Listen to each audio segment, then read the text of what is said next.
5 minutes. Yep. We are presenting today the Kirk Brothers Pond.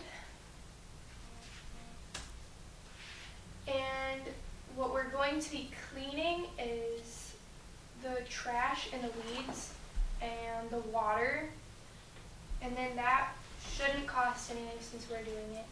But we need to go through and use skimmers to go through and get all the green gunk out of the water.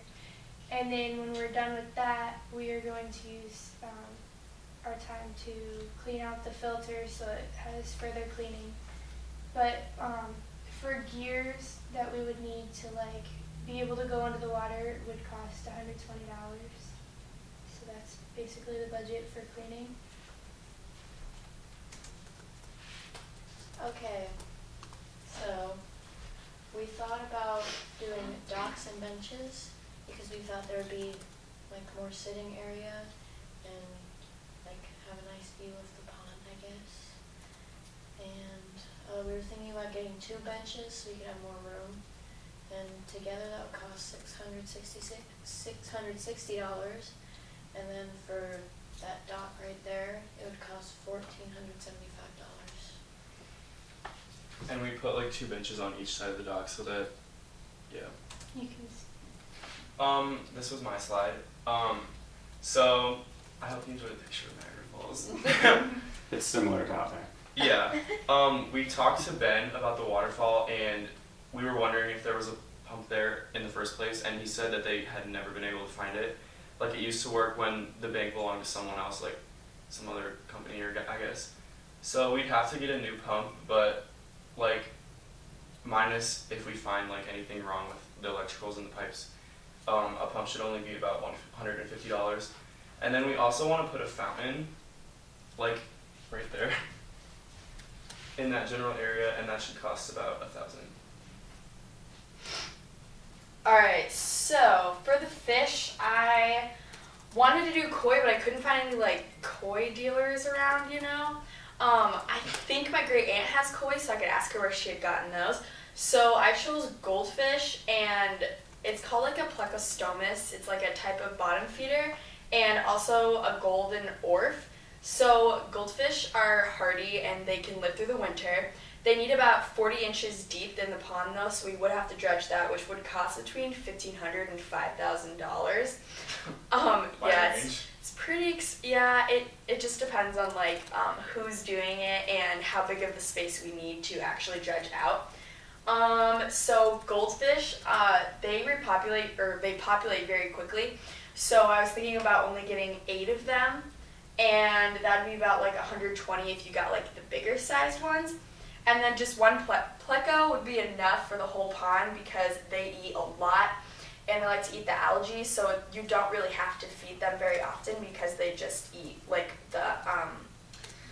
dead plants and the algae that builds up at the bottom of the water, and it's good to get rid of that or else the water will get murky and the fish will not be able to survive. And then the golden orf, I was thinking about getting 4 of them because they get really big, probably maybe the size of a chihuahua, but yeah, they get huge. I saw some pictures of guys holding it like this, and it's crazy. But so they're pretty much like goldfish. They're just kind of a different shape, and they are hardy like the goldfish, and they populate semi-quickly, not as fast. So that's why we're only getting 4 of those.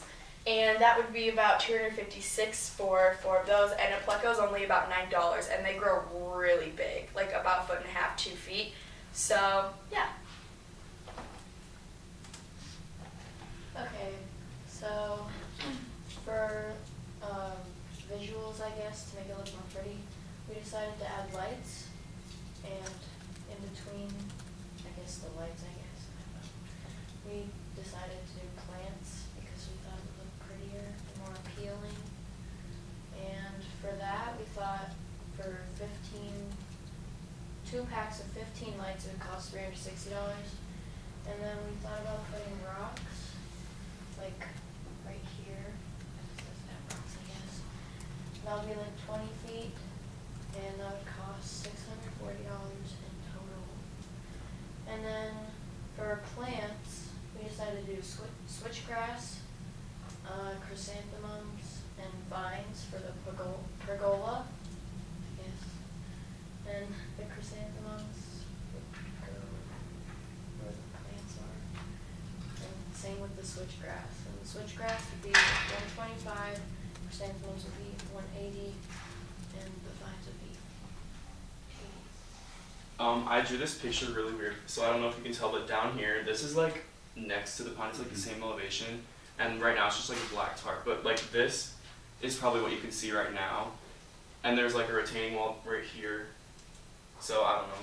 It's just kind of drawn weird. Yeah, we wanted to put the switchgrass along the water's edge just to make it look more natural and more appealing. And put the chrysanthemums on the pathway up to the pergola to make that also more aesthetically pleasing. Oh, this one's mine. Okay, so we thought like we could just save some money and utilize the patio that is already there. Like I'm pretty sure a lot of groups are doing that because like why waste money? We were gonna put like a pergola over it, but we were only gonna cover about 2/3 because like as you increase the size of the pergola, the prices increase like exponentially. Like one to cover the whole patio would probably be like $5,000, but just covering like 2/3 of it is only like 1,000. And also another like thing for why we didn't cover the whole thing is because like we thought some people might want to drag like a table from under there out in the sun. And the pergola would cost about $1,100, while the tables and chairs would probably cost around $800 total. Oh, and then this is our budget. So like including everything except for like labor, and if we find anything wrong that we need to fix, it should be about $7,100 to $10,650, and that doesn't include like labor and stuff, and the wider just because of the dredging. Because it'd be hard to build a pergola by ourselves just because we're not like contractors or constructors. I mean, I did find things online to maybe like actually build it ourselves. It seems a little confusing, but I mean, maybe we could do it. And it's not like you can just have it shipped in a box, like 16 by 16 feet.